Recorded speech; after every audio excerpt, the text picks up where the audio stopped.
ছেঁড়া গেঞ্জি পরে সেলাই করে তার উপরে ঢলঢলে ফতুয়া পরে সবাইকে নিয়ে ঠাকুর দেখতে যাওয়া লোকটাকে বাবা বলে। এক কৌটো গোবিন্দভোগ চাল আর সামান্য ঘি বাঁচিয়ে রেখে পুজোর মধ্যে একদিন পোলাও রান্না করা মহিলাকে মা বলে।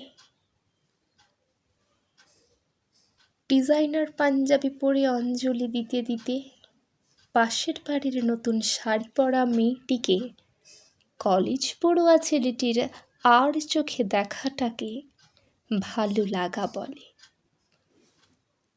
আর এই চিত্রকম্পগুলোকে একসাথে সাজিয়ে নিলে যেটা তৈরি হয়, বাঙালিরা এক কথায় তাকে দুর্গা পুজো বলে।